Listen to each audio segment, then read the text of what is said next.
What's up, Guardians, and welcome back to Tower Casuals, the Destiny podcast. I am your host, Josh, and normally Corey would be doing this part, but he's been off having new lights of his own. So joining us tonight are the one and only, the fan favorite requested. We actually have gotten a lot of requests for NerdGeneralist.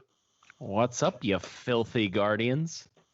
And making his long awaited return, we haven't had him back in a long time, A1Johnnny is joining us from the Tower Casuals LFG.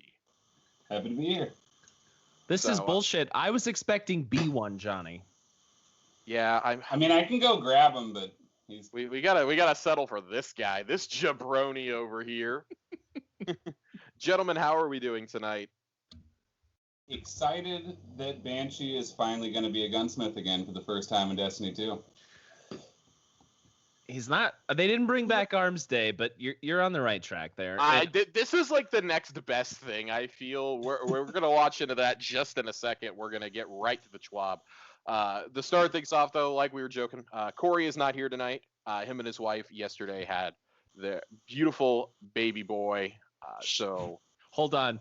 So you called him a new light. Does that mean that Shah Han is raising his son now? Okay, so Corey and I had a discussion about this, and he was like, "Does this mean that Shah Han is part of my family now?" Shah Han is yo daddy. I want to find exactly what he sent me about it. So yesterday, for those who don't know, Powerful Friends has not been up for sale in like 8 months. Yesterday was the day it went up for sale, and Corey's been needing Powerful Friends. So he is I'm congratulating him on the birth of his child, and he's like, "Hey man, do you know if Destiny on xCloud has touch controls? I really need to buy Powerful Friends." And I was like, "No, it does not." He's like, "Damn. Well, okay, well it's not on iOS." He's like, "But my wife has a Pixel. Maybe I could still get it." I have not gotten an update if Corey managed to get Powerful Friends or not, but I'm gonna ask him during the week. Yeah, we're gonna need an update on that, Josh. So I guess he said it to me in my mentions or something. I don't know, but congratulations to Corey and his wife. He'll be back with us in a few weeks. Until then, Nerd's gonna be sitting in the co-pilot seat. I've shifted over. I've taken over the fire team. So we're in for absolutely strap in. This is gonna go either great or disastrous. Josh, I would like to raise something to the fire team here. That I would like to raise a vote that while Corey is gone, that we hereby deem these next few weeks the reign of terror. It is absolutely the reign of. That's going to be the title of the episode tonight. The reign of terror. I mean, when you're pulling the likes of me off the bench, something's going wrong. I mean, we're desperate, okay? We can't call Joe every time we need somebody. No, listen, Johnny is the play here. He's exactly what we needed. We needed someone to just yeet this episode into the stratosphere so we could start these couple weeks off with a bang. And Johnny's the man to bring in for that. We need a Titan to fill in those Dune Marchers, you know? We do have one of each class here. I want to note that we have a Hunter main, a Warlock, and a Titan. You could say this is the Tower Casuals Vanguard right here. Why the hell are... Oh, wait, so, I mean, this would be the perfect episode. We replaced our Titan leader with another Titan. You replaced Zavala with some guy you pulled out of some asshole off the street. So I found what Corey said yesterday. I told him, congratulations. He goes, "A new light!" exclamation point. And then in parentheses, he said this, not me, mind you. I should have named him Shah Han. I'm going to frame that, and I'm going to hope that years from now his child gets into Destiny, hates Shah Han as much as the rest of us, and I'm going to present that and say, this is what your father wanted to name you. No, you know what's going to happen is he's going to get into Destiny, and he's going to see Shah Han and be like, "Dad, you're a fucking idiot." No, what? Corey's going for the long con. 10 years from now, they're going to raise Shah Han up. He's going to be the main character of multiple expansions. We're all going to love him. No. Oh, dude, I'm fucking quitting. I'm taking my talents to Outriders. Screw Beyond Bitcoin. Light is Shah Han Central. Let's go. Screw Bitcoin. Corey is investing heavily. Terrible that would be. We get on a boat with the Drifter and Shahan and peace to the Andromeda Galaxy and chart new territories. Oh my gosh. Well, we've already exceeded our Shahan budget for this episode, guys. We got to jump into some real content here. We really do. We've all 5 minutes in and we've already just annihilated the jokes. We all got jokes here. So guys, to start off the week, we're gonna bring back a segment that I like to do, the Exotic Engram. We're gonna talk about what is your favorite drop. Normally we would do of the week, but I know we're all kind of pulling back on this season a little bit. Favorite drop of the last couple of weeks. John, we're going to divert to you first. Okay. Can I break the stride here and run an armor drop that I'm really excited about? Whatever drop you're excited about. Okay. Okay. So basically, since Season of Arrivals, I've been trying to hunt down a high intellect set of armor, and I finally got the last piece that I needed. Old Salad Fingers last week was gracious enough to give me a 31 intellect chess piece. My natural intellect is now sitting at 90 with all of those pieces on. I just throw an intellect mod in on my Titan cape, and I'm flying. I'm yeeting all over the place. You got to get your yeet before stasis these days. Don't forget. You really do. I love how many yeets I'm seeing in Gambit. We got the meatball down to about a third of health today, and all of a sudden, out of nowhere, I swear to God, it was Johnny reincarnated. I just see a Titan come flying in out of nowhere. I was unaware we had a missile Titan, and just destroys the thing. Somebody invades, he's taking shots at all of us. The Titan just yeets across the map and kills the meatball. It was beautiful. No, I can't thank Bungie enough for the Fallen Curious. It's like they did purpose made in exotic for me. I'm just so happy.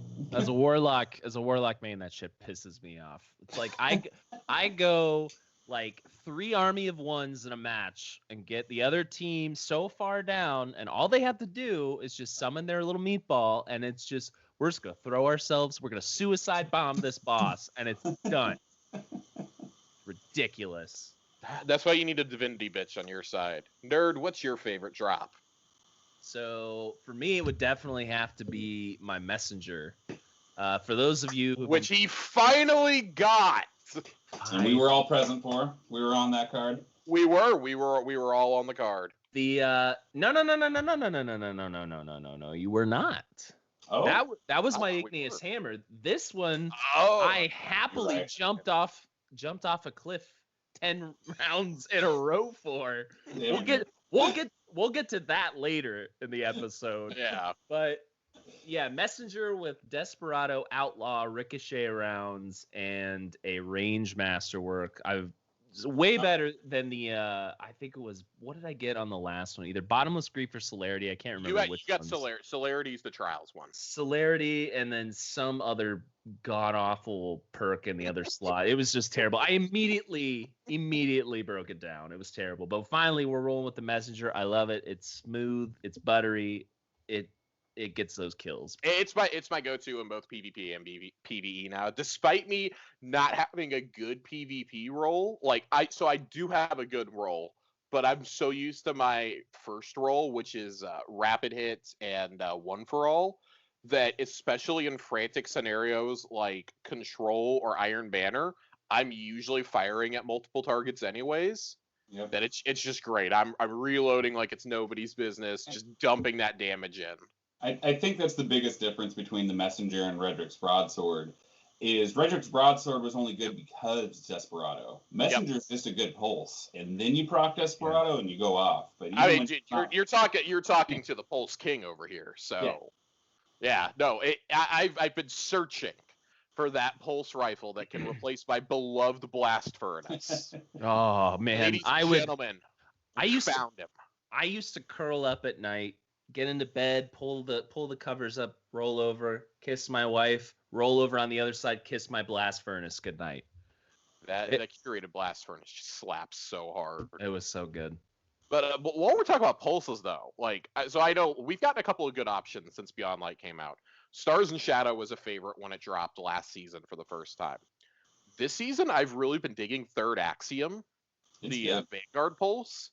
Man, that one is great if you can get the right perks on it. I have Dragonfly on it, and arc explosions for days. That's just all I'm seeing is arc. Yep.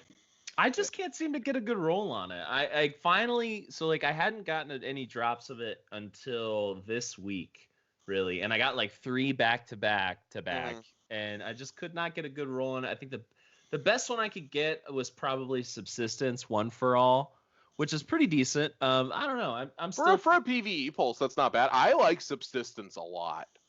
Dead Man's Tale is what changed my thinking on that particular perk. Oh man, that Subsistence on Dead Man's Tale is just brutal. Yeah, it's disgusting. I've got Subsistence One for All on my Igneous Hammer, and we're not going to talk about the 5 Igneous Hammers I deleted with Celerity. But at least but yeah. The weapon I'm bringing to the table though, I've got 2 I want to talk about real fast. This one's just kind of like, this is like the runner-up. Igneous Hammer with Rapid Hit Rampage. I'm not a big hand cannon guy, but goddamn, that is a smooth hand cannon. I love it. I'm trying to get better with hand cannons. I still don't feel comfortable taking them in the PvP, but I really, really enjoy it in PvE content now. Yep. And then, of course, last week, got my Adept Shadow Price from the Grandmasters. I talked about it a little bit briefly, but 4 times the charm, 1 for all with the Adept Range mod. Man, that thing was shooting from across the map. I went into Banner, got a 10 kill streak. It was beautiful. I know a lot of people are like, oh, Shadow Price is so bad. 450s aren't good. And it's true, 450s definitely need a buff. They're in a really weird place right now. But as far as, like, I don't know, just something that's like consistently hitting those headshots, I feel like it's the perfect auto rifle that, like, you need to be just slightly decent with an auto rifle to use it. It's not like Gnawing Hunger where you just point and pull the trigger. Yeah. Like, you actually have to try a tiny bit with it. I really like it though. So it's weird for me, like Shadow Price is the stereotypical Destiny auto rifle for me, at least in terms of the way that it feels. It's not the best feeling auto rifle for sure, by far, for me at least. But when I think of an auto rifle in Destiny, I think of the way Shadow Price is. 450s definitely need that buff, but I mean, it's still, I mean, with the Adept perks, it's really nice. I think that's the key here. Like, if you feel underwhelmed by one of the, like, Palindrome's just great across the board, right? Yeah. But I've seen a lot of people go, oh, Swarm and Shadow Price just aren't that good. Man, if you get the right perks on them, those guns, and I think it's all in, like, what you're comfortable using too, right? We say that all the time. Like, the meta is in such an interesting place where you don't have to run a 120. 120 hand cannon in the Crucible. You can run now. If you're in comp, you're going to start seeing a lot more of that the farther you go up in comp or in Trials. Like, you're going to have to use the meta stuff. But if you're just hanging out in the lower brackets like us, or, you know, kind of getting to the mid tiers, getting around 3 wins, you could still use whatever you want to. You could play off meta, Iron Banner, you're perfectly fine, regular control, PvE content, you know, run whatever you need to run for whatever you're doing.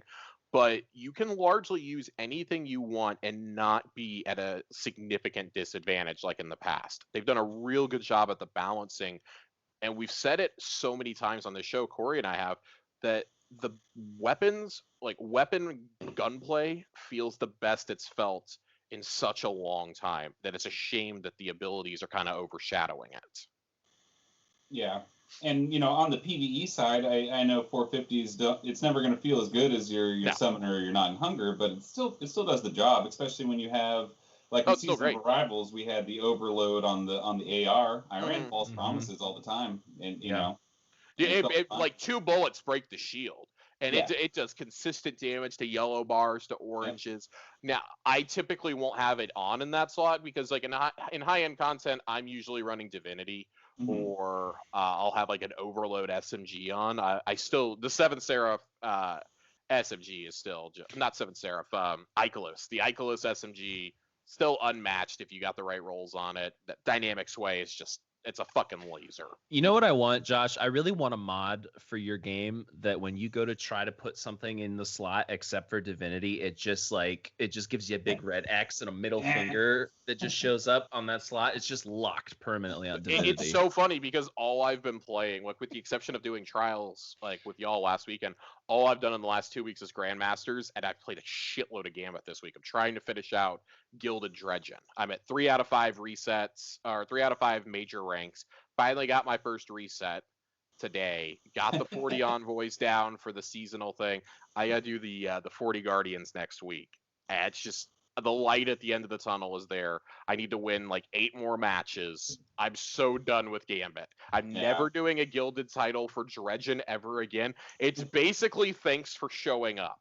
Thanks for hating your life so much that you played this much. That's what I said 3 weeks ago, and Bungie basically said, "You and you're which we've gone Gambit. into in like nauseating detail now, like how the seasonal challenges have been such a welcome addition. But holy hell, if you're gonna do something like 40 guardians, backtrack that please, because a lot of us got it done on the climb to Gilded Dredgen. So now you're telling us we got to do 40 more. Same with the envoys, same with the resets. I mean, you had Gilded Dredgen already before we found out we had to do the 5 major ranks. And every normal person knew that was probably the only gilded title that they're going to be able to realistically get. So people that's why I call it the participation award. Hey, hold on. It's like regular Dredgen. Like, hey, thanks for playing this mode so much.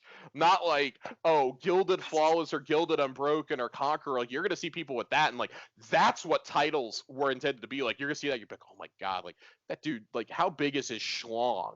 Like, it's just swinging there in the wind. It is the igneous hammer. No, Josh, listen. All I want to know is how many Army of One titles do you have? Oh, not nearly medals. Enough. Sorry, not titles. Oh, I've got like 4 or 5. I got enough to get the Dredgen title. You kidding me? I got one today unintentionally with Messenger. That was funny. I am the Dredgen. Dude, they kept fucking running at me, and I just sat there procking one for all and just rapid hit. Just don't kill your boss. Just run at me. I've been surprised at how good Dead Man's Tale is for invading. Mm-hmm. It feels like a sniper. It so really does. The catalyst, dude, you can basically hit fire that thing from across the map. Scouts have always been my go-to in the primary slot for a Gambit. Like if I wanna win matches and I'm not trying to grind something, it's always gonna be some kind of scout in the first slot and then Xeno in the last. Max was our token invader, and he he only invaded using Randy's. He still talks about Randy's to this day. Every place still session. Use it in Gambit. There's no light level in Gambit. You can still take it. I took Blast Furnace for a spin the other day. Wait, hold on. I'm gonna fact check your level for invading. Yeah, they do. Okay. Oh well, see. Oh, okay.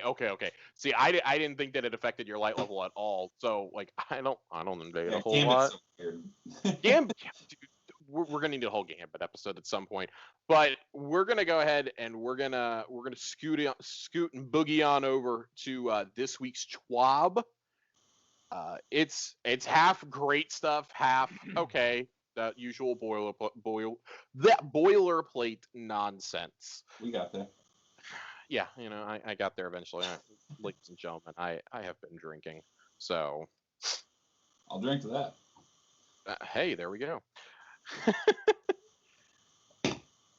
We are looking at the return of Ada 1. We got an update on what Ada is exactly going to be doing in the tower. Of course, we know that she is already going to be the transmog vendor. But the fine print here says, in addition to being the primary vendor associated with the upcoming transmog system, she will be a vendor who delivers a variety of armor-focused items and upgrades. Every day, Ada 1 will now sell one randomly chosen armor mod from the general and armor slot, so helmet, gauntlets, etc., and one randomly chosen combat style, such as Charged with Light and Warmind cell mods, which should make it easier for players who missed these in the past to get their hands on some of the armor mods from year 3. Thank fucking God. Man, I have been a loud loud objector of the current system. Yeah.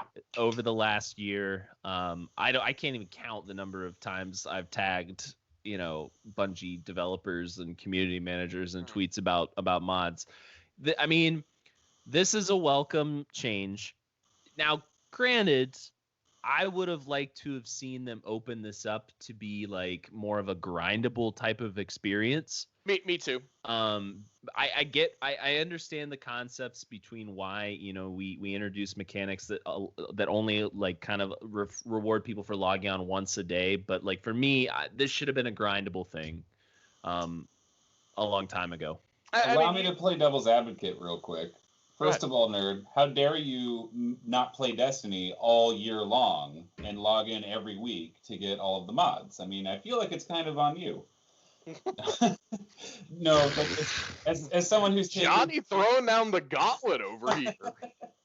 In all seriousness, though, like I've brought in 3 or 4 new players or returning players who haven't played since the Red War, trying to explain why Charged with Light and Warmind cells are good, on top of making them understand, hey, you need to see Banshee every single day to see if he has one of these mods. It just doesn't work, because it's even when these mods were released, people didn't really grasp how powerful Charged with Light and Warmind Cell was until months later. And I feel like before the community as a whole really understood how it could affect your build. So for newer returning players, or God forbid, people who didn't play Destiny for 6 months, Yeah. It's... I mean, so I think that this feels very much like a Band-Aid solution, which is good. I mean, because I actually, sounds like it's intended to be a Band-Aid, but if this is what she's going to permanently be doing, in addition to armor synthesis, I'm okay with this. If she's the vendor for returning things that we may have missed in past seasons, I'd like to see exotic quests get doled out from her in the future. Like, hey, if you miss, I know we have the exotic archive and the quest archive, but who honestly knows the quest archive is over there in the corner? Like, almost no, but it is an unassuming fucking computer over there next to the postmaster. That's where the Cryptarch goes to pee. He pees over in that corner. Dude, it feels like it. I like this change a lot, though. This is something that was sorely needed. I can't tell you the amount of times we've gone to raid or take people through. We've been like, all right, everybody put on high energy fire, put on your powerful friends, put on your John, what's the one that you like us to put on? No, not Radiant Light. It's the Void one. Oh, Protective Light. Protective Light is a mainstay for contest mode content. Yeah. Swift Charge has become one because I run so many fucking pulses that I've been using a lot, or not pulses. I run pulses, but I run Divinity, so I constantly want that special ammo kept up. I sacrifice my super a ton to get extra Divinity ammo generated. And it's just, you're not getting through fucking Grandmasters without that. Yeah. I like it a lot, though. I do. This is highlighting my problem, and this is why I'm so glad they're not sunsetting armor anymore. I need to masterwork another piece of armor so I can just say, this is my Grandmaster armor. Let me custom name this stuff, guys. Because I keep going into regular strikes and the Gambit with Swift Charge on and losing my super when I really need it. So I have to ask a question here, since we're talking about Ada and specifically we're talking about bringing world loot pools and stuff like that. Are they gonna bring back some Black Armory weapons? Do we think? I would be very upset if they did at this point. And I'll tell you why. See, this goes back to my original issue with undoing sunsetting. My only issue, which was you're going to start reissuing fucking weapons we already have, which we saw this in Season of Arrivals. We were like, okay, you're doing this to build the loot pool. Some things like Gnawing Hunger had been really hard to get for the longest time. Like, okay, this is fine because you're starting the reissue. Yeah. If you start bringing back those weapons now that some of us had legitimately 30, 40,000 kills with, if I have to go grind out in our fucking curated blast furnace, I'm going to be pissed. I will never understand why that didn't affect weapons in your vault retroactively. Okay. That's my biggest Swarm thing. Of the Raven they can't undo that now because so many of us cleared out our vaults. Yeah. Right. Right. But I mean back then. In Yeah. Rivals, okay, Swarm of the Raven and Nonghunger didn't get the axe. Here's new rolls on them. I think that you could introduce them slowly over time and be like, hey, we're going to update the perk pools for these weapons. Like, we're going to mainly focus on stuff that happened in Shadowkeep and beyond. Like, we're going to put Vorpal on Arsenic Bite or whatever the Black Armory bow was. We're going to put Thresh and Surplus on Blast Furnace. Yeah. I think you could see that eventually, but I'm not sure. What I would like to see ties into this next one, though. Nerd, I didn't even consider it until you said it. Ada is going to sell one armor set chosen from the world loot pool with a stat roll that changes on a weekly basis, and will sell armor upgrade materials such as modules, prisms, and shards like Banshee does currently. I would love to see, with Transmog now a thing, introduce the legendary armor sets from old activities, the Black Armory sets. I'm not talking raid armor. Raid armor should never be obtainable again unless the raid comes back. I'm sorry. Yeah. Like, you had your chance to earn them. It's gone. It's over with. But introduce the Black Armory set, the Menagerie set, Season of the Drifter stuff, the old Gambit armor, like bring stuff like that. Say what you want about Reckoning, the Gambit armor was really cool looking. Yeah, man, it was. Bring some of that forward, like maybe the tier 3 Reckoning armor is now a world drop or can drop as ornaments in Gambit. Like, I've been a really strong proponent of, hey, let us earn some of this stuff as ornaments that's useless. Yeah. Don't make me pay for all of this. So one of the things that I really like about this, and one of the things I think a lot of people are sleeping on, are the sets that get rotated through all the vendors every week.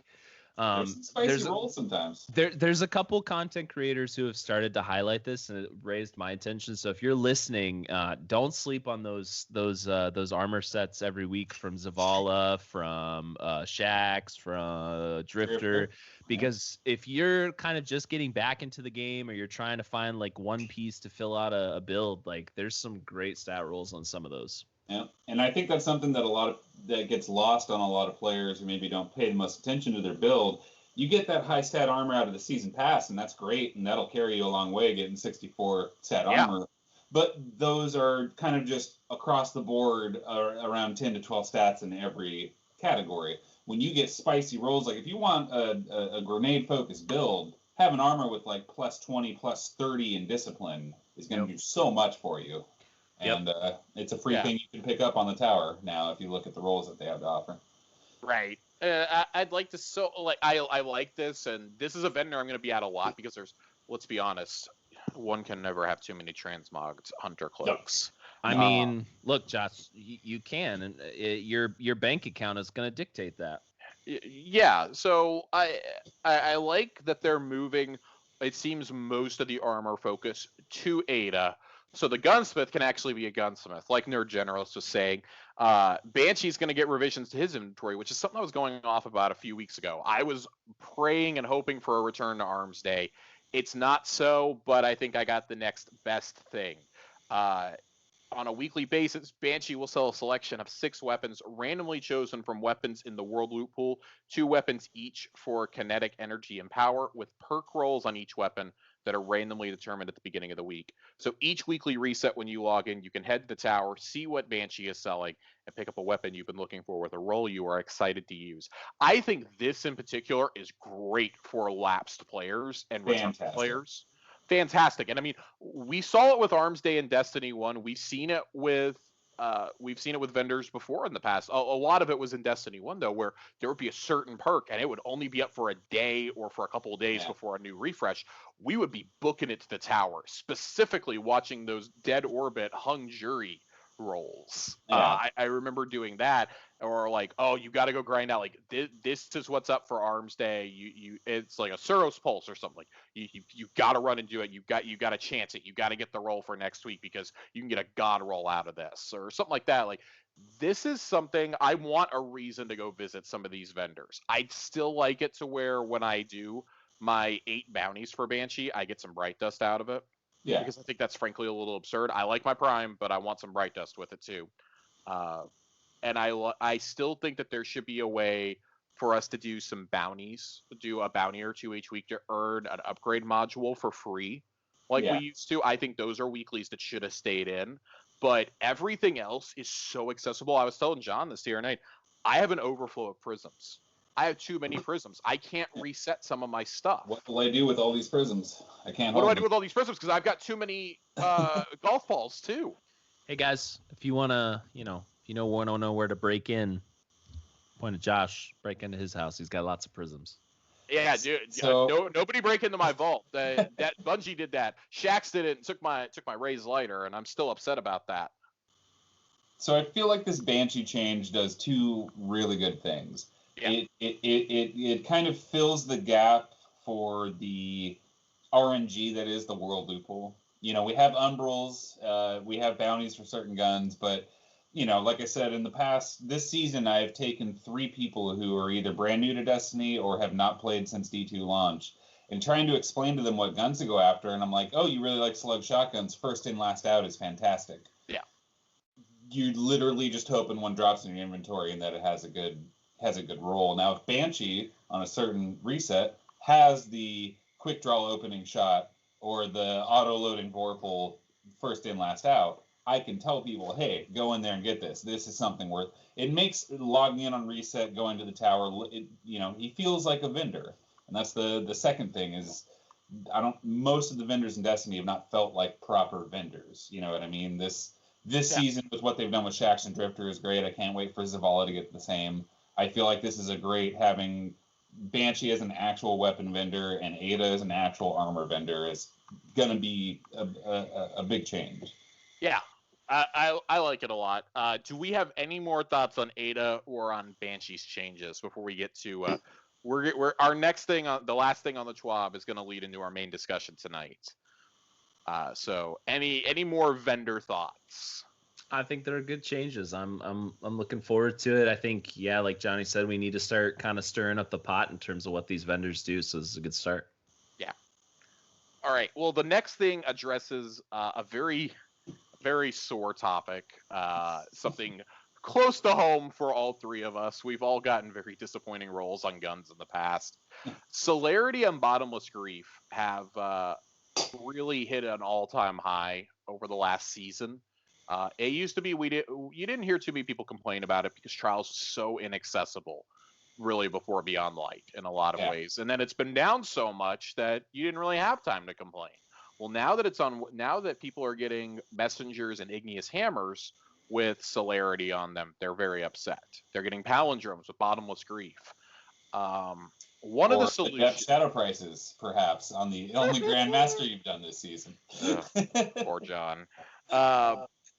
That's why I'm terrified to do the Proving Grounds, dude. Yeah, I'm terrified to do Proving Grounds because I know I'm gonna get a palindrome and it's gonna be awful. Palindromes. I'm gonna get 2 palindromes and they're all Bottomless Grief, and I'm gonna throw my face into a meat grinder. We have some info from the weapons lead, Chris Proctor, this week. I'm not gonna read all of this. Y'all can go read this for yourself if you're interested. It gets into the nitty gritty of it. But one of the things that is brought up by the community is make these intrinsic perks. And I'm seeing a lot of people still saying, well, this is great. These are fine changes, but they still should have been intrinsic. He actually explains why they can't do that, which y'all would find out if you would fucking read once in a while. And I love this explanation because it really breaks down as a developer. So while we're on that topic, I do want to say, like, this definitely speaks to Bungie's level of transparency, because I don't know many developers. Like, I've played a lot of MMOs, I've played a lot of looter shooters. I don't know many developers who will come out and, like, they'll just say, no, we're not doing this thing. They won't sit and explain to you the internal mechanics as to why they're not going to do it. Hell, most of them won't even mention it at all. Exactly. Yeah. Exactly. This is and this is one of the things, we've highlighted we really love with them. They're starting doing this tech blog also. They're going to talk about some of the deeper seated issues when they solve them, like things that sound so easy to us as armchair developers, but are really, like, they're digging through, as Luke Smith has said before, it's spaghetti code. Right? Yeah. They're trying to comb through all of it to find, like, the one thing that's off, that's throwing the entire game out of whack. But what Chris says here is this is a cool idea, but there's 3 problems. For performance reasons, we have a maximum number of perks that can run on a character at a time. Legendary weapons have a threshold, and many of them are right at the limit. Adding a perk on top of that without taking one away causes, in big capitalized letters, bad things to happen in the form of random parts of perks turning off. Adding a new perk column to weapons from a specific source introduces power creep. Pretty soon we'd end up having to do the same to weapons from other sources. We would basically be back in the same issue we had with things like Mountaintop and Recluse. Yep, only adept or only adept weapons would matter, and everything else would fall behind. Right, and that's exactly what he says right here. Adding a new perk column to only adept weapons would work against the third goal of adept weapons, and we believe we would feel bad for players dying to adept weapons that are able to stack celerity with things like Outlaw and Rampage. Starting in Season 14, we are making the following changes to Trial and Nightfall weapons and their adept versions. These only apply to new drops, not previous drops. So, RIP, my summoner is still fucking useless. Nightfall weapons, Bottomless Grief will grant a permanently active plus 30 to magazine, and it is now a fixed alternate perk in the left column on adept drops of Nightfall weapons. You could switch between that and the randomly rolled perk in the inspection screen. And then Celerity grants a permanently active plus 20 to both reload and handling. I actually really like that. Yeah. And is now a fixed alternate perk in the right column on adept drops of Trials weapons. But we're never going to get to the adept versions, so we're just going to ignore that. Josh is not a dreamer, guys. He knows Josh exactly where he sits. But that said, with this change, I wouldn't mind a Celerity Igneous Hammer now. You know what I mean? A free plus 20 to handling and reload speed on a hand cannon, especially. You want to give me a plus 20 to fucking messenger? Go for it, because that thing reloads so fucking slow. Yeah. Is it the most amazing perk in the world? No, but is it something that I'm just going to immediately scrap after this change? No, I'll actually play with it on certain weapons. Like, now if I get this on a summoner, I'd be okay. I want that. Dude, I want plus 20 on a summoner. Are you kidding me? And on the reverse, I want a bottomless grief palindrome. Yeah. Adding 30% to my magazine on a hand cannon sounds pretty nuts. You know, give me that on the swarm. Yeah. Yeah, so, I'm cool with this. Like, I like that it's going to be baked in, especially for us. It's like, oh, thank God they're doing this on the Nightfall weapons too. Like, I've been fortunate enough not to hit bottomless grief, but so my question with all this is, and they even call out like the main problem with these 2 perks specifically, is that oftentimes you're kind of like, these 2 perks lean heavily into playing against like the general goal of these activities, which is to have like everybody pull their weight and everybody succeed. I get it. Like it's an oh shit perk that kicks in whenever like some bad things happen. But like, I guess I just don't, I see this very much as like a Band-Aid. They're trying to fix these 2 perks in a way that really, like, these should have never been this way to begin with. Go ahead.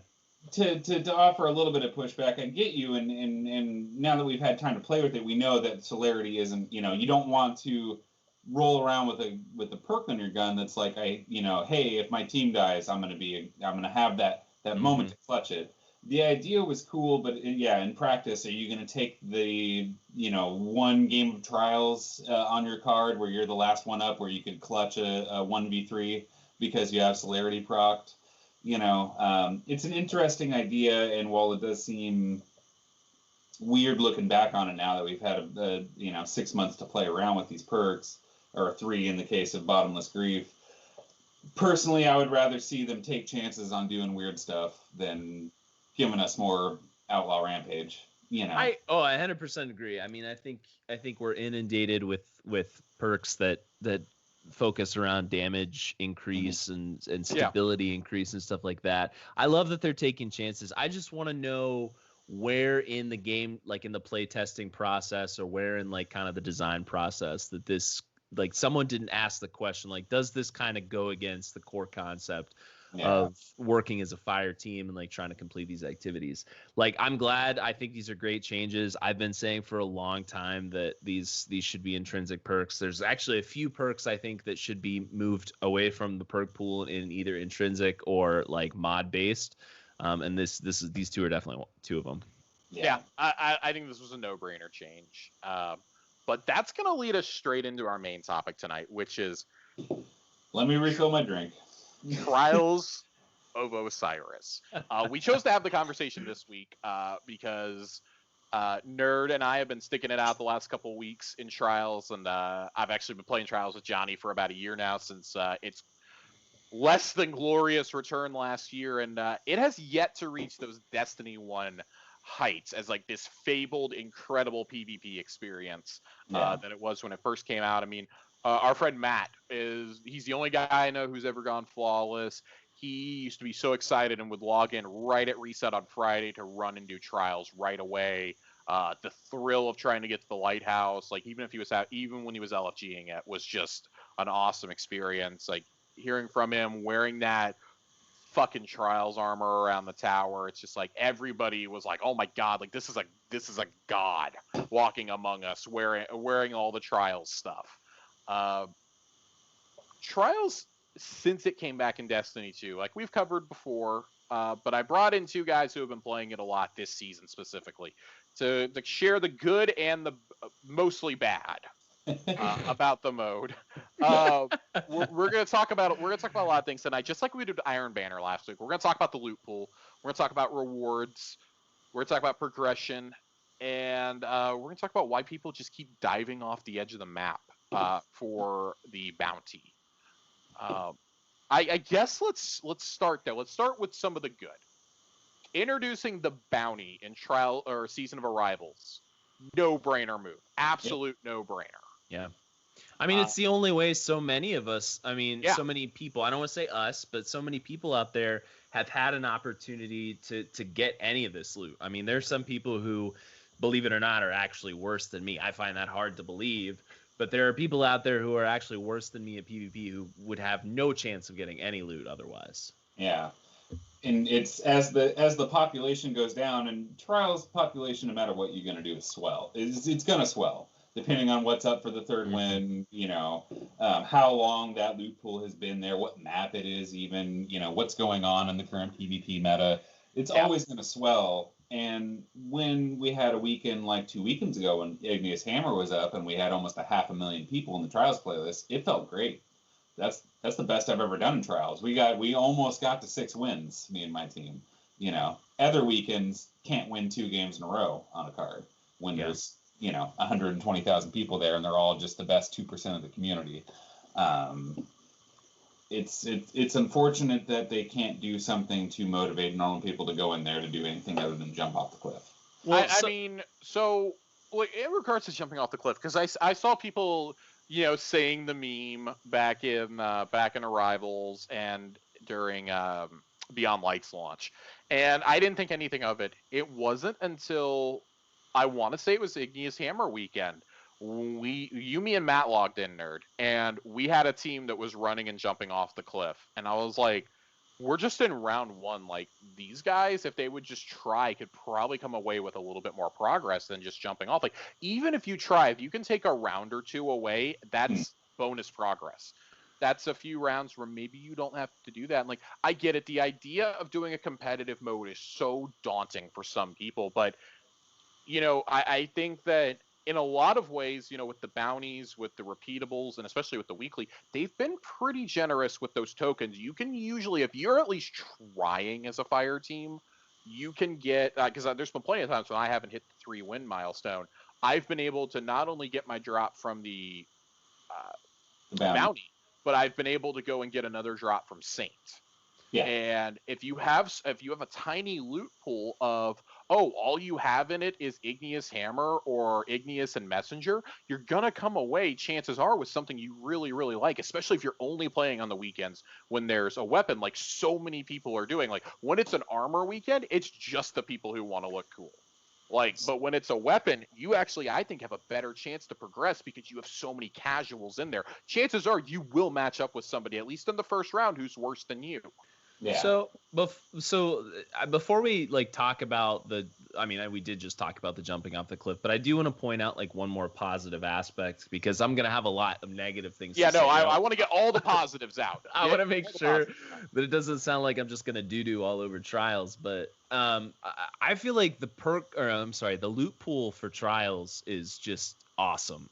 It's in a really good place. All of the gear, with the exception of maybe a couple weapons, and I'm gonna mainly talk about weapons, but I mean, there's some awesome like cosmetic stuff, like the ghost shell is awesome. And no one can deny that both armor sets don't just look amazing.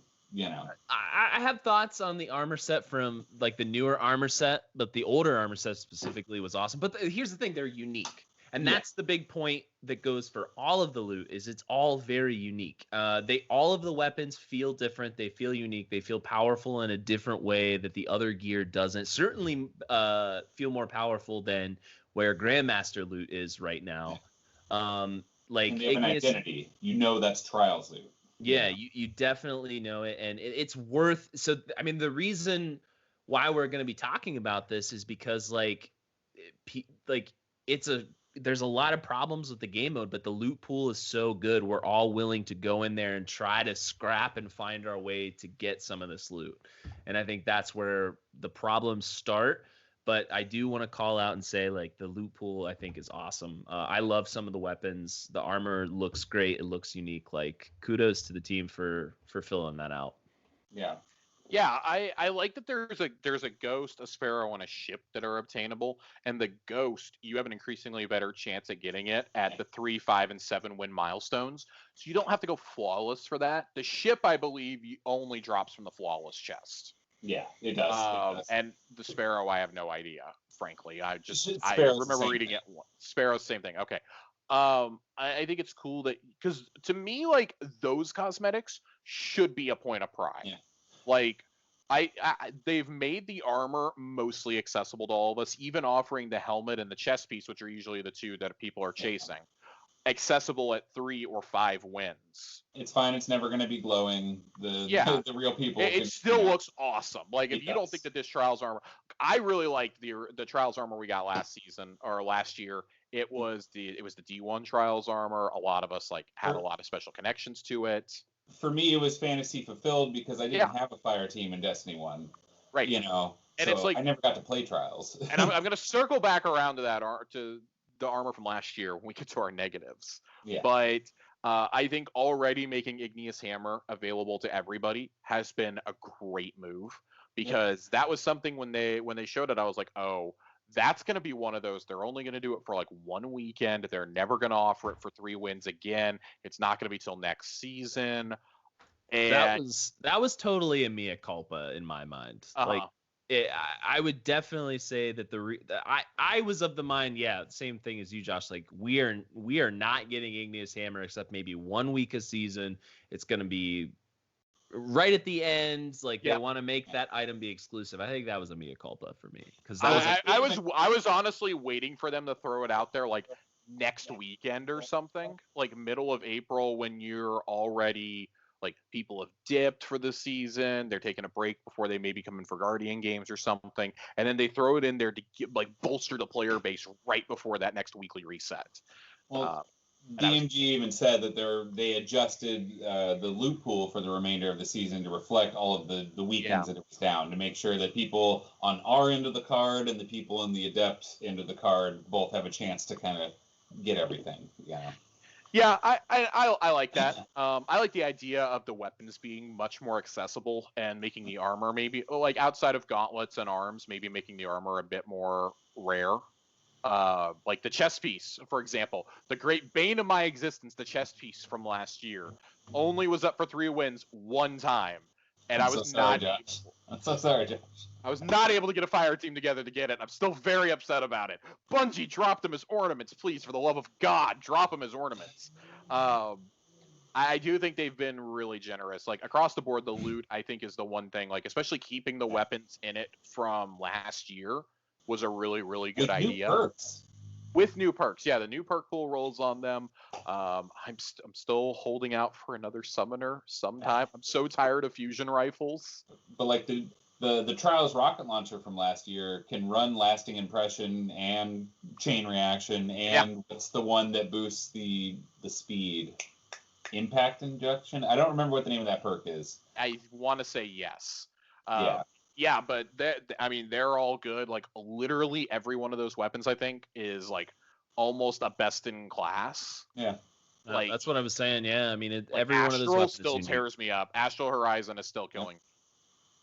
Yep. Exile's Curse. I know it's a meme for you, Josh, but for legendary fusions, it has a brand new fusion rifle perk that it's the only gun in the game that can get a quick start. And I think doing new perks in seasonal weapons or in high-end activities, even as we've seen in the raid, there are so many perks exclusive to Deepstone Crypt that they are like, yeah, we're not pulling these out of there. Those are going to stay in raids. We want those to be raid exclusive perks, like recombustion, recombination, and things like that. I think it's cool to have certain perks that only roll in their respective activities. Yeah. Not necessarily because they give you an edge in that activity, but because, let's be honest, yeah, it's something unique. Like, you had to play high level content to get this. The best perks should be restricted to that. However, I think it's a really good idea to not lock something like recombination behind Trials, because Trials is so much harder than going and doing an Ordeal Nightfall. Like, most people can still do at least the second level of a Nightfall before you have to like have a pre-made fire team. You can still do that match-made one and have a chance to drop a pretty decent roll on these Nightfall weapons. Yeah. Whereas like Trials, that's why people are resorting to jumping off. So let's get into the negatives. Okay. Hold on, let me stretch a little bit here. Let's get into the negatives. Nerd, do you want me to start off? Do you want to launch off? Are you ready to fire? Nah, man, go ahead. Johnny, okay. Out of all of us, you've probably played the most Trials, so I want you to have your platform. John, I want you to kick us off, because a lot of mine centers on at this point on the loot pool, but I want you to kick us off. Okay, so to kind of set the stage, I am no PvP sweat by a long mile. I've never gotten more than 5 wins in Trials. I've never gone past 4,000 in comp or in survival. I'm by no means a PvP sweat, but I do enjoy PvP in Destiny quite a bit. And my lord, is Trials unrewarding when you are losing. The addition to be able to get at least a drop from the bounty is great. But when you lose 10 rounds in a row, whether you're jumping off a cliff or actually trying, and you get nothing but that one drop and maybe enough tokens from bounties to get one more drop from Saint, that sucks. Every other game mode in Destiny, doesn't matter what you're doing, you're at least getting blues and random shots at legendaries and resources. Why they took away the token drop on losses is baffling to me. Why you don't have random... Okay, Crucible itself, you have Frozen Orbit, you have the Keening, you have Stars and Shadows, you have good weapons in the Crucible. Why don't we have random shots to get those at the end of the matches? Why aren't we getting tokens at the end of matches? I want to know why the fuck blues are dropping for me.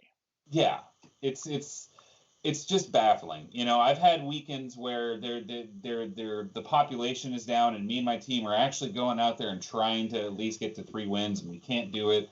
And we get the bounty drop, and we go back, and like I said, I have enough tokens for 1, maybe 2 drops from Saint from 4 hours of super sweaty, intensive PvP. Yeah. That's not acceptable. No, it's not. I can accept that people are better than me, and I am never going to go flawless, and I'm okay with that. I should still be rewarded for my time. So something that we discussed a couple weeks ago, we discussed vendor refreshes, across the board. And I said this, but I touched on it a little bit, but I really wanted to save it for this discussion this week with you guys. I want to see an overhaul to how the loot is done with Saint specifically. Like, yes, end of match needs to be adjusted. I believe that you should be... I don't know how you program this, but I think there needs to be some sort of protection in there where you can't just throw yourself off the edge anymore. You have to actually be trying to engage the other team.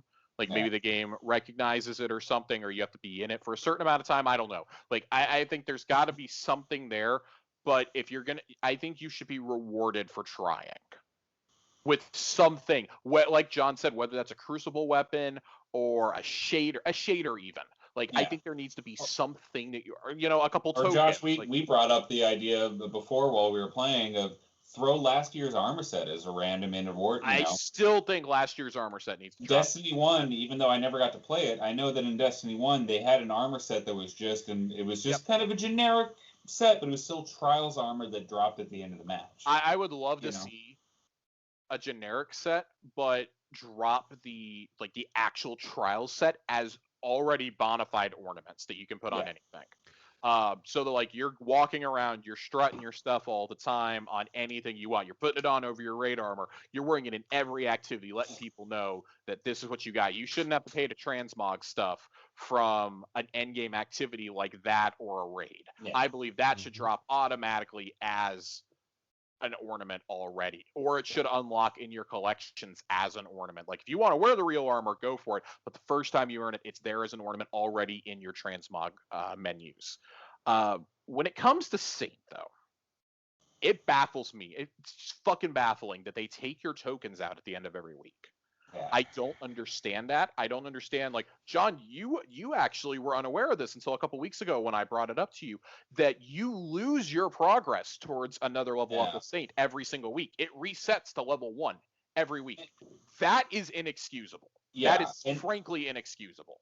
And Bungie gets called out all the time for like catering to the streamers or the 1%, and most of the time I roll my eyes at that narrative because it's not true. In this instance, it is true. This is because someone 100%. like Grenader Jake would have thousands and thousands of Trials tokens, and every time they introduce new Trials loot... Even he has said it should be more accessible, though. Like, even these PvP streamers like him and like True Vanguard, you know, Cool Guy, like they've all said like this stuff needs to be more accessible. You just need to rain loot, and normal people will show up, and these matches won't feel so terrible. Yes, you can still save your best stuff for the people going flawless or the people giving the 7 wins. Like, there's nobody's arguing that, but I'm saying like have some stuff for those of us who are never going to get there. Like, make me work for it, sure. Like, make me save up. If once it's unlocked in my loot pool, say if you want to guarantee that you're going to get an igneous hammer drop, 60 tokens, buddy.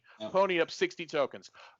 If you don't want to do tokens for us there, let me use my spoils of conquest from other modes. Yeah.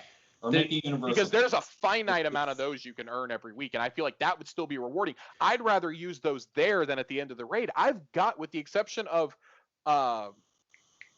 Trustee and if I ever get it, Commemoration. If I ever get that to fucking drop, I've already got rolls on everything else that I like. Let me go spend those spoils at Saint. I have one point I want to make, and then I want to hear what Nerd has to say. I want to hear Nerd go off here. But this is, to me, the biggest sin of Trials, is that as someone who's a medium crispy at best PvP player, I've had some of the best experiences ever in Trials. But it's very specific matches where I'm up against people of my skill level, where it's back and forth and you really don't know. And when you really are the last guardian standing, your team's down, you're trying to outplay when you actually have a shot, Trials is some of the most satisfying PvP that I have ever played. But most weekends, it's going up against people of, I poke a corner and someone stasis dodged around me, I'm slowed, I'm dead, and that just sucks. When it's good, when you're in a good match, when the population is healthy, it's some of the best PvP I've ever had in a game. Sadly, those matches are maybe once a weekend. Maybe. Nerd, you've been waiting. I see you over there. Hit us with your spicy takes. Well, I mean, I agree honestly with just about everything you said, John. Like, there is no reason in a game that is all about time investment that you should feel like your time has been wasted. And it's an easy fix. We already have mechanics and other activities that reward time investment. For example, in the raid with the Spoils of Conquest system, that has been a heaven send for people for a lot of us, but even for people who invest a lot less time in Destiny, because it gives them an opportunity to sort of choose when they want to go all out and when they really want to hunt a specific role. I mean, you build up a bunch of spoils for maybe your fire team only goes through and clears the first encounter every single week. That's all you have time for. Or you want to go on a weekend and just farm spoils from the first or second encounter, whatever. Then when you're ready, you could just go to town on that chest at the end of the raid. There's no reason that I should feel like I have wasted my time in an activity. And unfortunately, with Trials, I feel very often like my time has been wasted. Yeah, we feel that more often than not. Correct. I would say there are very few times, especially like in the last few seasons, that I felt like going to trials was like a good use of my time. I would rather go do pretty much any other activity. I would rather play Gambit as a gilded dredgen with very little else to do. Here we go. In trials than to go in there and do that. If the loot pool wasn't where it was, I would just do like I did, for my first 3 years of Destiny and just say, screw it. I don't want anything to do with it. But the loot, I have FOMO and I feel like I'm going to miss out on these awesome perks. So I think that the way that you fix this is by allowing people to grind in some capacity. I think not deleting your tokens, like you guys said, every week would definitely go a long way to helping people. And I think giving people the option to target loot, for a ridiculous amount of tokens or a ridiculous amount of some kind of currency is the way to go. People will play the game for ridiculous amounts of hours if you just give them the option to get the thing that they want. Yep. I will play the game 15 hours a week beyond what I normally would if it means all I got to do is just go and get my ass kicked in trials a bunch of times, but I'm still getting a little bit closer to that thing each time. It's a simple system. It's been implemented in many other MMOs at this point. There's no reason why I should go into trials, get my ass handed to me, and then just my progress is wiped clean at the end of the week. There's no reason for it. Now, my other gripe, and I'll kind of toss it back up to you guys for a little bit before we jump into this, is around like the matchmaking portion.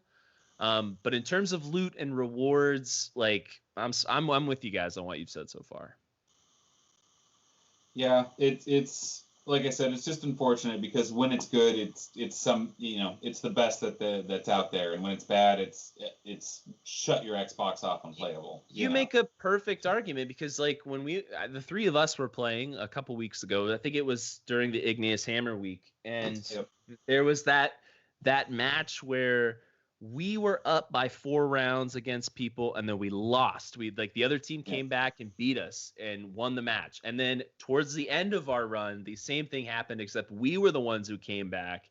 Like that is awesome. I will remember that sequence there for a long time because that was really rewarding and felt really good. Will I ever remember the weeks where I just got destroyed 6 times in a row? Will I ever find that fun in any capacity? No. When you ran up against 10 different teams of triple flawless stasis hunters with Fellwinters and a 120, look at any other, and they call these activities the most aspirational activities. There's no aspiration there for me. Nobody wants to watch the Jets get blown out by the Seahawks. There's your plug, Josh. Josh would watch that. Josh would love to watch that. But nobody wants, like, in any other sporting activity, any other type of entertainment, nobody wants to watch the underdog get his ass kicked. They want to see the underdog find a way to scrape out a win every now and then. Yeah. I agree with so much of what you guys are saying. I think Trials has been an absolute mess across the board. And I would be remiss if I didn't mention the steps they are taking here in the near future that Joe Blackburn laid out in the state of the game and the changes they're going to make to Trials going forward. Certainly, we don't have nearly as bad of an experience on console with cheaters as the PC crowd does. They're taking a lot of steps there. A lot of these, mainstream cheating sites are getting shut down. They're being prosecuted. Even Bungie is suing them. Bungie, I know Activision's doing it for like Warzone is literally unplayable on PC at times now with hackers. Did you guys see I think it was over the weekend, this group in China just got busted. Yep. And it was one of the biggest they've made like $68 million. These guys had like sports cars. Good. This is exactly why I push back on we'll put Trials behind a seasonal paywall or whatever. You need a season pass to play Trials. I'm like, that's not going to stop them. These people are paying $50 to $100 a month for access to cheats. They're not going to give a crap about having to buy a new season pass. Right. Right. I think a season pass. I think having to do the stuff in comp was a big part of that. Yeah, the time sink is a good way. It's a good way to help. It's a good way to punish. I mean, if you're going in and playing Trials, you've probably put an extensive amount of time into your character at that point. So I mean, I think maybe if there's something on the back end that they never reveal, like that there's a certain amount of hours you had to spend in this game in order to be able to access trials, for instance, I think that would go a long way towards it. Because that shouldn't be something you're just walking in and deciding, oh, I'm going to do this after I played 50 hours of Destiny. Well, Like, not to sound like a broken record, but like I said, I am shepherding some new lights into the experience, and I've been trying to get them into trials now that they're up level. And I'm like, oh shit, you need 250 kills in survival. You need a full Valor reset. You know, you need to. That quest actually matters to someone who just made a new account, and so I think that's a good step. But I mean, you look at games like Valorant or even Warzone that have these multi-layer authentication processes, or like Valorant has its own client that you have to download, an anti-cheat that's installed on your computer alongside the game, and they still deal with cheaters. You know. So the specific. Oh, go ahead, nerd, because I want to read exactly what Joe Blackburn wrote. No, go ahead. So the targeted goals that they have specifically for Trials of Osiris, like this is after all the this is after taking out cheaters, 3-peaking, etc. Three goals that they have: improve the overall health of the matchmaking pool by incentivizing a wider audience to engage and better defining separation of skill tiers. Rebuild the Trials reward structure so it encourages more players to stick to their active cards longer. The current structure encourages a lot of recycling after a single loss. John, we reset when we lose, especially if it's in the first round. We lose that mercy, meaning the first games of your Trials card has a high chance of being incredibly challenging. We want to build a reward structure that continually pushes higher skill players to want to progress deeper into their card even after a loss, making 3 to 5 wins a more achievable goal for more players. Thank you. And investigate opportunities for solo players to participate in Trials regularly. We believe this will not only make the matchmaking pool healthier, but will also encourage more players to see what Trials is all about and hopefully form social connection with other PvP-loving Guardians. After Trials, we are targeting a similar in scope refresh to Iron Banner. All of this sounds so good. And these are goals that they have to have in place by Season 15. Yeah. So we won't see a lot of these in Season 14. I want to be really clear about that. You're not going to see most of that. I think the only thing...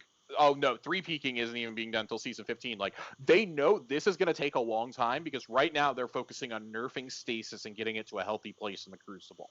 Which I will say... I will say, with the exception of fucking Dustfield grenades, I actually feel like it's not in a horrible place in Trials anymore. I have one huge problem with stasis still, and I'm going to complain about it until it gets changed. Go ahead and hit me, John. It's the fact that your accuracy gets tanked when you're slowed. Which they do address in here as well, saying that that's one of the specific things they're working on for Season 14 and 15 is making it to where when you are frozen, that your level of survivability, or slowed or frozen, you have a higher chance to survive. No, I'm fine with them taking away my mobility. I'm fine with them taking away my abilities. I'm fine with them taking away my ability recharge rate when I get slowed. That's fair. You tag me. That's what your class does. I'm okay with that. Let me stand my ground and win a gunfight. The fact that I can't reload nearly half as fast and my accuracy is all... I love Last Word. That Last Word is what I main in PvP. And I know how that gun acts. And I can have my crosshairs directly on a dude's chest, and he throws a shuriken at me, and suddenly I am shooting to the left and to the right of him. You know? That drives me insane. That's cold. Yeah. You can take away all those things. Let me stand my ground and try to win a gunfight then if I can't move. So to kind of like go back on what the points that you read there, Josh, I think all of the issues that are highlighted below it are fixed with having a better matchmaking system. Yep. The current and guys, correct me if I'm wrong, but currently, like, the current matchmaking setup is card based. So you're playing against people who are on relatively the same type of, or the same number of matches you. Skill and ELO and all that good stuff is not factored into it in any capacity. Is that correct? Yes, and that's the problem with it is, in theory, this is a great system. The problem is we only have on your average Trials weekend 120, 150,000 people. Oh, right. So it's sort of a problem at both sides, right? So like your population is never going to increase Unless, like, we've injected good loot in, and I think we'll see little spikes from here and there. Which I think we have seen more consistent spikes, but a lot of that also goes to not only the health of the matchmaking system and needing a better system, but also just, goddamn, stop shutting down trials every other weekend. That's a whole separate problem altogether. It is. We're not even going to get into that tonight, But I think if you have a better system that allows people to slowly get better at the game mode itself, I think that you're slowly going to build that trials playlist up. It's not something that you're going to be able to fix overnight, and there's no way you're going to be like just throwing loot into the pool and saying, hey guys, go get this thing.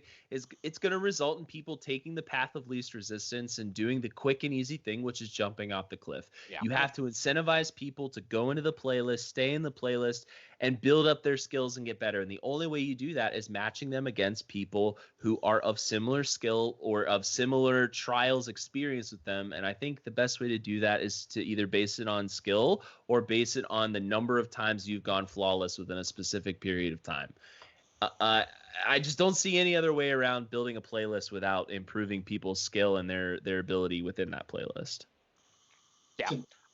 To pull it back and play devil's advocate just a little bit, at a certain point you do have to kind of retain that trials is like the most aspirational thing you can do in PvP, and there's a non-insignificant percentage of the population that doesn't even play PvP. They don't even like playing normal Crucible. So asking them to go play Trials is for the same way, in the same way that there are people who only play Crucible. They don't want to go do raids. They don't want to go do Nightfall ordeals. They're not going to go do solo legendary lost sectors. This is kind of the problem with Destiny. The blessing and the curse of Destiny is you're serving so many different populations at the same time, right? See, I'm gonna push back on that a little bit, because like if you look at the world's first races, right? How many of the PvP content creators did we see streaming the raid and streaming and getting world first clears, right? So like the top tier PvP people are able to make that jump into the other activities, and they're able to participate in those aspirational activities. But I'll be honest, I don't feel that way going the other way. So it doesn't feel like there's an open road there between the two sides of the coin. That's fair. I mean, I would say that, specifically streamers and YouTubers, they, literally make a living off playing Destiny all day. So they're gonna get into everything. But I agree. Yeah. I do have exactly one singular friend who only plays Destiny to play the Crucible, and I've tried to get him into, hey man, you need to get enhancement cores. Let's go run some Nightfalls and trying to, And I think there's something to be said for that too. Like if these aspirational activities seem out of reach, or they seem too hard or too convoluted, that's a problem. I mean, you don't have to, I still think you give like top tier rewards, and you just shower people in loot who are at that high level, who are participating against other people who are really strongly skilled. Give them all the special ornaments, give them all the special cosmetics and emblems. Yep.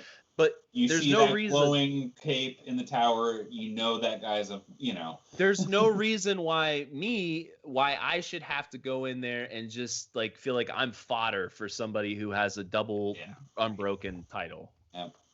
And it's that constant cycle of they're not going to fix it until they get more people in the playlist, but if they dilute it too much, then it's not worth going for, and it's just I really feel like to kind of start walking towards wrapping this conversation up, I think that the changes that Blackburn lays out here in the state of the game from February kind of feels like Trials' like real last shot in its current incarnation.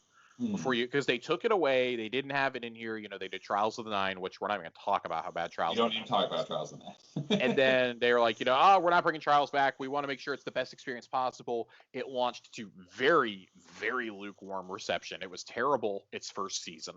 I remember helping people try to grind for even one summoner role, and we were just getting fucked on constantly. And then, of course, I'm rewarded with a celerity.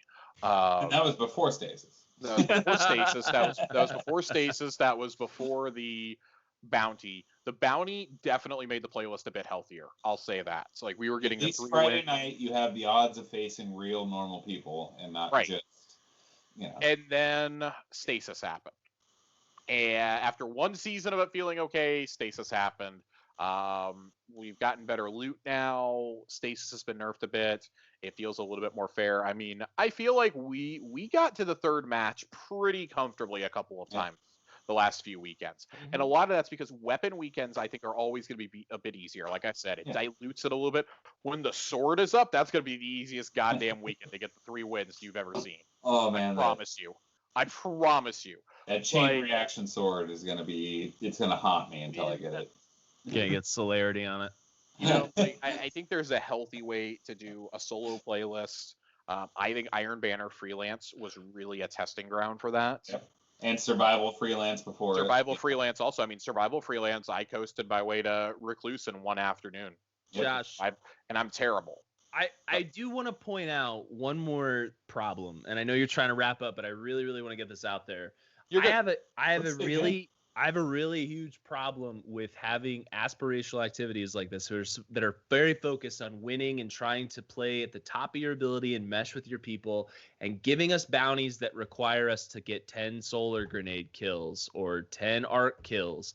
Like, I think that a solo playlist that really focuses on those bounties, those bounty completions, is where that stuff should live. Because like if I'm going in and I'm trying to go flawless and I'm trying to go as far on my card as possible, I'm sorry, I'm not going to try to get 10 kills with something that I'm not comfortable with. It's a waste of time, and it seems against the whole idea of trying to do the best. To further support your point here, Nerd, I've said for a long time that bounty should be more generic. It should be get assists, get special weapon kills, get ability kills. I'm going to agree with all that. I'm going to pile onto it just a little bit more, too. Something I've said is that I think that there should never be like, so for example, your normal bounties you have for trials, it's as a fire team, get 20 hand cannon kills or get 20 solar kills or something like that. Your ones after that, your repeatables, are the ones where you have to be doing it solo. Everything should count in both this, in Nightfalls, etc., as increase the limits on them for all I care in some of these activities, but make it across the board for the fire team.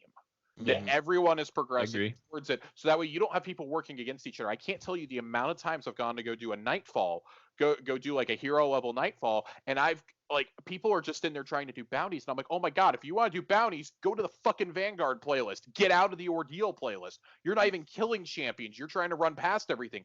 I'm trying to get rewards, but you're the same dumbass I'm going to see on Reddit. That's a whole other episode. I can't get a shot. I can't get palindrome. Kill the champions, you fuck. I want that clip of Josh just go. Someone make that a GIF, please. You need to release the video of this podcast just so we can get a GIF of that. Nope, I control the video. Before we turn this into a whole spectrum-wide discussion on Nightfalls, that's 100% true. Like competing against your opponents or your teammates rather, it feels bad. Trying to run faster than everyone on your strike team just to get your bounties done feels bad. And Trials at least did that right, where your whole fire team helps you complete those bounties. But yes, they should be more generic, because if you are running with a team of people who don't want to snipe, having one of the main bounties for that weekend be get 35 sniper kills feels bad. Sag. All right, guys. Well, I think we've all gotten our final thoughts about the state of Trials, the kind of good, the kind of so-so, and the real ugly. I mean, we've gotten them all out there. Of course, this is the second in our installment of kind of looking at endgame level aspirational activities. Over the next 2 weeks, I don't know what order we're going to do them in, but we're going to tackle. I think we're going to try and do it raids and then Grandmasters once all 6 Grandmasters are up. And then I think we're going to have to tack on a week for Gambit at the end, given some of our feelings about Gambit. I love Gambit. Have me on. I love Gambit. We're Gambit is life. Gilded Dredgen over here, Gilded Generalist. Ooh, name change. I'm on it. Name change. I'm telling you. We're gonna shift gears here. I wasn't going to introduce this topic, but I want to take about 5-10 minutes right before we run into the lore corner. So we're doing kind of okay on time, and I want to ask you guys about these comments that we saw coming up from one of the lead designers. It was a conversation that was done in another language. It had to be translated, but basically, the long and the short of it is he confirmed that there will not be a Destiny 3 before 2026. The Destiny 2 is the game to finish out the Light and Dark saga. They're not going to make you go buy a new game, but basically implying there may be a chance to move on to this. But more specifically about the next Bungie game that they're developing is a universe in tandem with Destiny, was the specific wording, I believe. In parallel with, I believe. Parallel, tandem, same thing. Same thing. Okay. Same thing. We're splitting hairs here. Where's the devil's advocate on this one, huh? I'm gonna go ahead and just squash this whole thing right now. I read this whole thing as developers talking about Bungie is making a game in parallel with Destiny. Right. Not that the game is going to be parallel to Destiny. Right. They're making Destiny. They're making another game. No, that's not what I heard though. I heard that the game worlds are in parallel. Why would they include include do the it game like Titanfall world? and Apex? They're gonna. I don't know. I'm gonna try to look up the quote exactly since Josh. I'm botched looking this. it up right now. I wasn't gonna talk about it, but I'm looking it up now. This is Josh's bourbon topic. He drinks a little too Okay. much bourbon Speaking and he of raises. bourbon, I need to slip away for just 1 second. I'll Go wait. ahead. Go ahead. Close. I'll be right. I've got the article from Paul Tassi pulled up.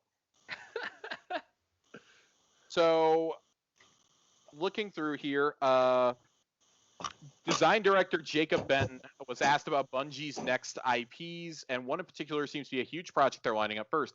Benton says something along the lines of they're working on a secret world in parallel with Destiny. Yeah, that particular. So the way that's worded doesn't. I mean, you could read it both ways with the way that's worded there. The way I'm interpreting this is that this is Matter. Mm-hmm. That this is the Chris Barrett led game that we've talked about ad nauseum on here. We first saw it trademarked a couple years ago. We got the confirmation he was working on it last year. I'd be really surprised if that game comes out in 2025. I think that's a lot farther along than people realize. I mean, I think just watching Bungie's development schedule for Destiny over the last few years, I think they've really relished in the concept of taking more time. More time is less time on the back end. Anybody throwing out any kind of development schedule right now in 2021 I take it with a grain of salt. I think it's going to be out. There's an update later. here at the bottom of this article too that I want to address. Bungie reached out to Paul Tassi and said that the interview gives nothing new other than what they said in the February expansion news about the studio, and that they were chalking it up to translation issues. They reiterated they plan to have their first new IP out by 2025, not in 2025, by 2025, and they are developing many different games alongside Destiny, so the parallel worlds. Because we know Matter is in development, and we know that they are still doing the mobile game that NetEase is funding with a $50 million investment. Mm-hmm. We know they're working on the Destiny trading card game. God, dude. Oh my, dude. I'm all in. I'm all in. Though. Did you guys see that on Twitter this week? Yep. Nerd, if you haven't seen it, I'm gonna have to send it to you. Well, weren't there rumors that at one point in time Magic had some kind of collaboration with Destiny and they had potentially made some cards? Like I caught just like the tail end of an article about it. I'm an avid Magic player, and I've never seen any kind of collaboration. Yeah, John's the guy. No, I don't think it was ever made tangible. I think this was all just like a very high level, very early on conceptual stuff. I'll see if I can find the article. It would make sense. Wizards of the Coast, the people who make Magic the Gathering, that's who Nintendo approached to make the Pokemon TCG. So it would make sense that you would go to those guys to build your trading card game. I saw some people speculating like, oh, maybe what they're talking about with a parallel world is that it's a Destiny game, but it's a more linear game set in like the Dark Ages or something with the warlords and like with warlord Shax or the Iron Lords, like Saladin when he's first getting his light, something like that. Damn hunt of the space dragons. Yeah, they're like maybe it'll be similar in nature to how Halo 3 ODST was as a spinoff of the main series and introduced a lot of changes. For me, it's always felt that Destiny is just going to be its singular game, that we are going to drop the two eventually, just become Destiny, merge everything together, but that its expansion and its continuation is going to be through expansions. But if you want to explore the Iron Lords or the hunt for the Ahamkara, for example, that's going to be told in these new mediums that they talked about in the studio expansion. That's going to be graphic novels, can you a Destiny anime? How fucking cool that would be! Like that feels like the perfect medium for this because those are already over the top. Destiny is a very over the top game. The only thing that'll change is Guardians won't be hunkering down behind cover waiting to drop a well. One of the coolest fan art projects I ever saw was somebody who did a Destiny anime intro, but in the style of like Thundercats. Mm-hmm. It works so well. Honestly, it would be a no-brainer. I don't know why it's not done already. I would love to see 6 to 12 episodes of a Destiny anime made by the studio that does Demon Slayer, with how the colors and the sword fighting pops in that series, how incredible that would look. Like they do with whole like supernatural powers, like how cool that would look. But like Destiny-fied, like show me Osiris's last moments of having the light with Sagira's sacrifice. Show me that. Why do we not get that? Bungie, I swear to God, if we don't see Crow and Mara meeting, we're gonna throw hands. I'm gonna drive to your house. We're gonna throw hands, Mr. Bungie. It's gonna be a problem. But anyway, I just wanted to get everybody's like a little like quick snippet of a thought about what happened there with these rumors. I didn't think it was too much, but a lot of people were picking up on it. It's like, yeah, we've kind of talked about this before. Like the studio expansion just kind of confirmed it. They're moving towards being a publisher. They're going to be a publisher of indies. Yeah, like I said, I read this whole story as, okay, we already talked about this. Bungie's making another game. They're making another IP. They're branching on, not just banking on. Not that I feel like Destiny's going to fail. We know they have it. They have at least 2 in development. One of which seems to be their multiplayer focused one, like competitive Halo level multiplayer. Yeah. And then I imagine that the mobile IP is the one that, like, we've kind of seen in some of the job listings, like it's going to be a little bit more lighthearted and whimsical than fucking Destiny or Halo was. What, you're saying Destiny's not whimsical? It's not a feel-good game, Josh? No, it's not. I've become almost as afraid for my favorite NPCs in Destiny as I am in Attack on Titan. Attack on Titan, so we had that just a couple weeks ago, didn't we? Zavala. I hate you so much. You're never invited on here ever again. Never being invited again. Joshua, I have a request. Jonathan. As a guest host here. Oh, God. Can I answer a reader mail question from multiple weeks ago? Well, yes. What is the reader mail question? Actually, no. Hold. I want you to hold that. I want to hold the question. Okay. We're gonna do lore corner real fast. Okay. So we'll close out on that. All right. Lore corner this week. I earned it. I earned this object literally an hour before we started. I went and soloed through like 3/4 of Dead Man's Tale through Presage to get to the final fucking scannable. And it's between the hangars. When you're jumping out in space, it's the one that I had missed. Of course, you had to battle through 2 darkness zones to get to it. I've never been more scared of screams in my life. But the Shell of Gilgamesh is tonight's lore corner. Excellent. For ghosts who have delved into the underworld. I don't want to do this, Cat of Ice said flatly. His legs hung over the precipice of a towering Vex pillar on Nessus. Callus's pleasure barge whirred as engines fired to life in the distance. A job every now and then's one thing. Side note: this is the first confirmation we've had of the sex barge like making it out of the collapse. Just want to note that. Catabai thumbed the small royal jewel seated in his newly gifted imperial coin. He didn't know if this was an invitation one could refuse, and operating outside of the city's jurisdiction had become more and more lucrative in a time when consensus resources felt taxed beyond their limit. Without a hunter vanguard soliciting reports of his activities, it had become all too easy to slip away on illicit solo missions. Gilgamesh, Catabai's ghost, leered at the Guardian before pivoting to bask in the shadow of the Leviathan. The trust of an emperor isn't something to squander.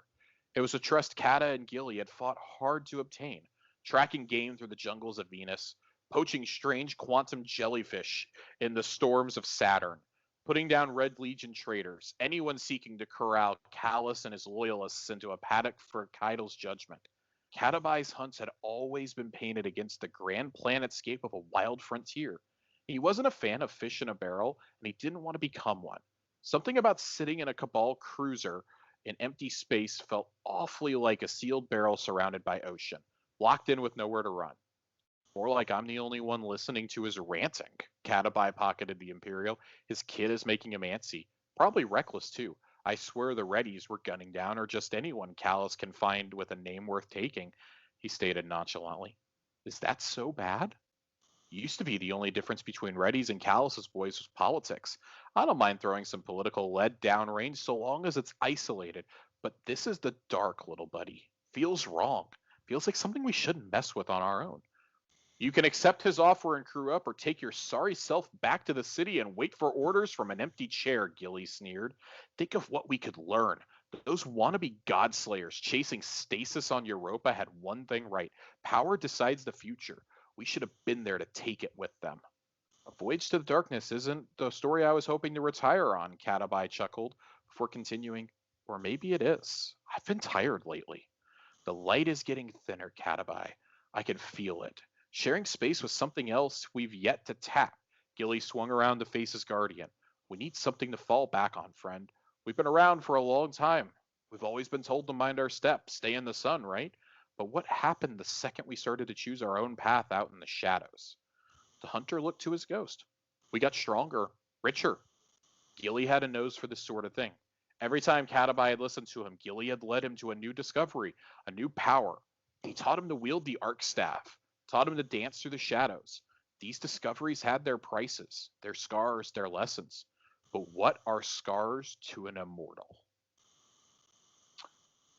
That is hauntingly beautiful in a way. That final line is just something that I think is kind of it sits in the back of our mind. It sits on the boilerplate when we talk about the stories and the lore in this game. What are scars to an immortal? Like, Cade dying was really the first consequence we ever truly saw. We'd only heard of the Guardians dying. We'd never actually seen true deaths die. Yeah, like his ghost died. His best friend was killed, and he knew that was it. Yep. You know, we see it with Osiris. The difference is Osiris had somebody there to help save him. We got there in time to save Osiris. Between us and the Crow, we weren't able to do that for Cade, and I think this is just fascinating to see a ghost talking this way. This is a ghost that clearly at some point got into something. Clearly had a brush with the darkness. You know, we hear our ghost says it. Pulled Pork says it. Well, Glint now, as he's called, has said, you know, they scoured the galaxy looking for us and for Crow. Like, they spent eons searching for us. They were teased by other ghosts because they were still searching for their guardian. And maybe our ghost is naive. Maybe our ghost after 800 years will be like this. Who knows? Like, this is a ghost that's clearly delved into some stuff. And Callus is into some pretty dark shit. Like, let's not mince words here. Like, if you're Callus's personal shadow, you're doing some stuff. Like, and the fact that his ghost, that Gilgamesh says they should have been there on Europa to seize the stasis power. This feels like cosmic intervention in a way. Like, I wouldn't be shocked to see Catabai and Gilgamesh show up farther down the line in visions from the future. Hold on. You can't expect me to take you seriously and to like listen to this while Johnny is stroking his Callus Funko as you're giving us this really deep I'm glad I didn't have the window pulled up. He's sitting there just stroking his callous Funko Pop as you're like diving into these really deep topics. I couldn't hold it in. You ruined Lore Corner, Johnny. Ruin Lore Corner. No, but seriously, where do I get one of these awesome ghosts? Because mine is just a fucking Debbie Downer and tries to like ground me when I do bad things. He fucking guilts me all the time. Give me back Dinklebot. He never did this to me. He was just I would really love about everything. I'd really love to see Gilly and Kata show up in the lore in the future. Like if we get more visions of Elsie from the future. Because I mean, they're not done with that storyline. We're gonna hear more about that. Like, I would not be surprised to see them come out and say, "Oh yeah, that was one of the Guardians, like one of the core Guardians that sided with Aramis over the city and helped lead one of the attacks on the city." Because it's said in the future that you had even leading the Red Legion. So you had Red Legion, Aramis, and Savathun all attack the city at once. Yeah. And that wouldn't shock me to know that in a potential future that had happened. Because we already know Ghost can be possessed by the darkness. Yeah, we've seen it. We've seen it multiple times, and it's frightening every single time it happens. I'm scared for my little buddy. But now I'm kind of like, God damn, take this Ghost. Like, he's getting on my nerves. Jokes aside, I wish this is something they would do more in the lore, especially in-game, of showing these other characters interact with their ghosts. I mean, our ghost is so integral to how we experience everything. You know, the fact that this franchise has been going on for over 6 years, and this is the first time I've ever physically seen Zavala's ghost is weird to me. Right. I've never seen Zavala talk to his ghost. At least Saint, like, it jokingly tells his ghost to record certain things in Trials. You know, I want more of that. I feel like that's more important to the Guardian experience, right? Well, especially since we lost Sagira. I mean, she was like probably one of the good examples of where we did see that with that interaction back and forth. First ever Guardian's ghost we ever talked to, right? Right, yeah. And if you look at the external content, like the comics and some of the novels, not novels, but like specifically the comics, because I've been reading them this week, like there's ghosts popping up everywhere talking to the characters. I would love to see that. It's a good call out. Yep. Yeah.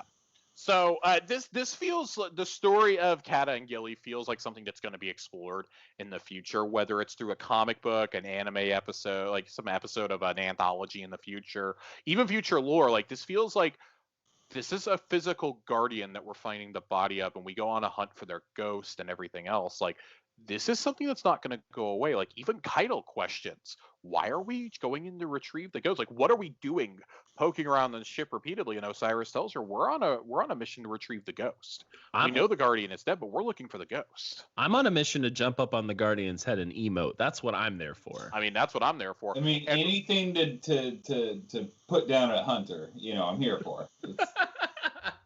And of course, we already know that, well, we strongly suspect that there is going to be one final thing to do on the Glykon this season, possibly the last week of the season, thanks to people glitching into it's probably going to be pinning a Titan flag to the hunter after they win Guardian. That's where the statue went. That's where the trophy went. He fucking stole it before he died. All right, we have one more component to Lore Corner this week, and this was just by a Nerd Generalist. I'm gonna read the text of an exotic item, and you guys are going to try and guess what it is.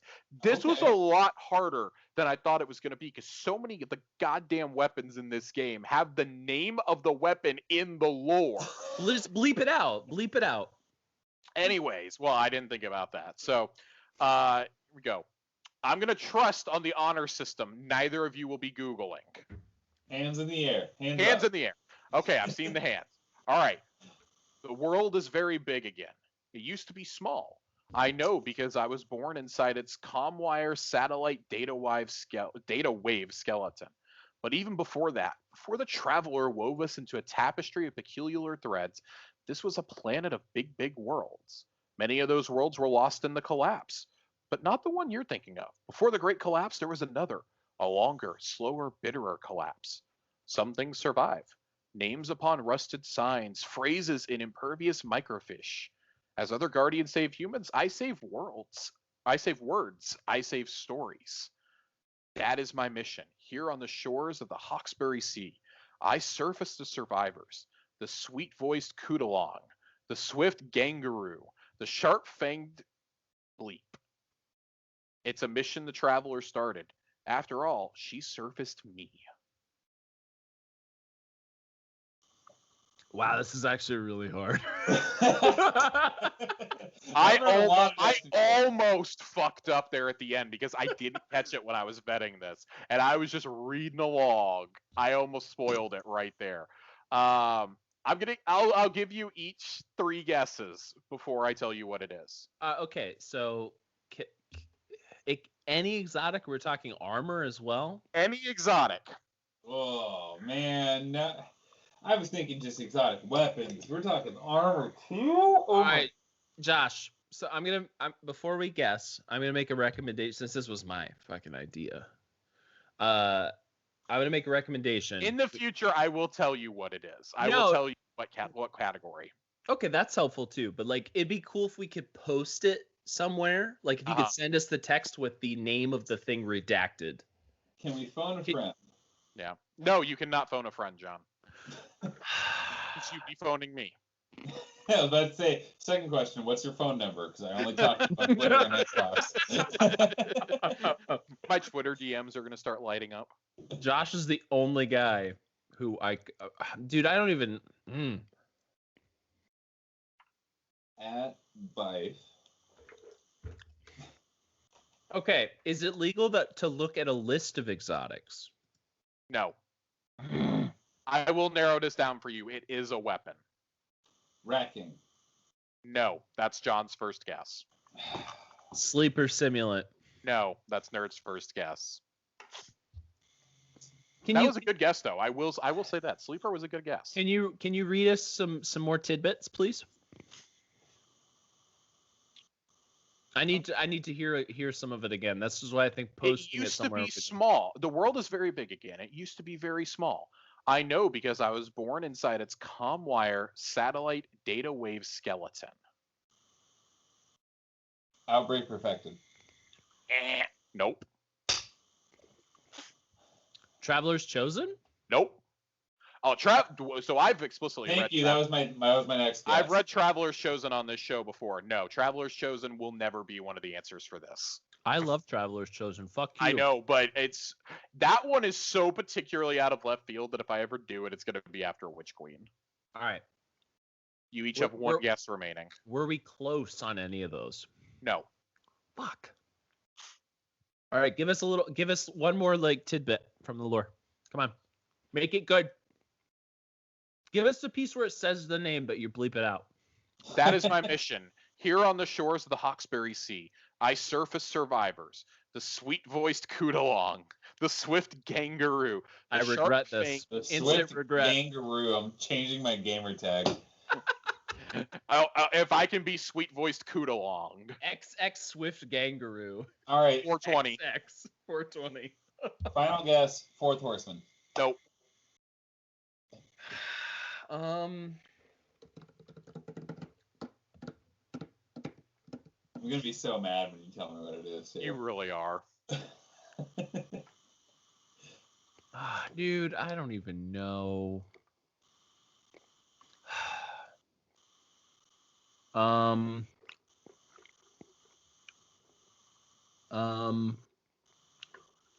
trying to think of just like a fucking ridiculously random one.